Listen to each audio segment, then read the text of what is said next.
How's it going, everyone? So in this video, I'm going to talk about how to get big quads with bad knees. So before I get started, please subscribe to my channel if you haven't already.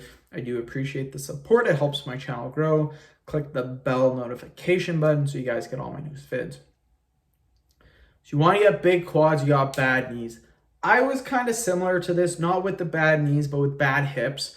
My hips, I've been bodybuilding for 7 years, powerlifting for 4 years, so I've been training for 11 years in total. I'm back to doing bodybuilding. I've stopped doing powerlifting for the simple fact that I would get really sore hips. My form was good, everything was good. It's just when you're squatting, when you're deadlifting, when you're lifting 500 to 600 pounds consistently, even if you're doing volume work with 400 pounds, you are putting a lot of stress on your hips, your posterior chain, your hamstrings, your knees, your quads. And over time, I just got tired of the soreness, so I stopped. How do you get big quads if you don't want to hurt your hips, you don't want to hurt your knees? Let's say you got bad hips, bad knees. Again, knees, hips, all related, believe it or not. It's all related to that. So what do? Now, when I have bad hips, I find squatting doesn't really help. Same if you have bad knees. If you have bad knees, squatting may be not the best option. The two exercises that I would do, number one, leg press. The reason why I like leg press is because it doesn't put any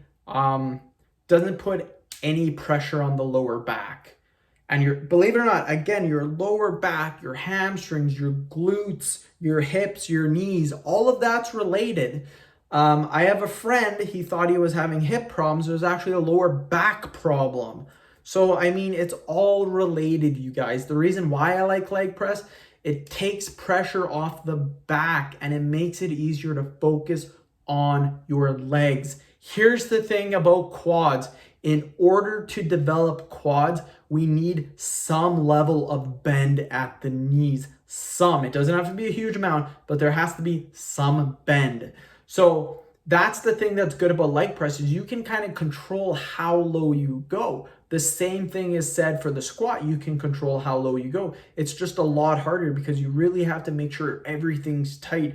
You got to make sure your glutes are squeezed, your lower back is tight, your upper back is up, your chest is up, your hips are flared, knees are pushed. There's so much things to make sure that are tight.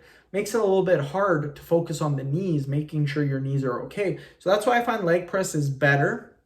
It's just more controlled. It's easier.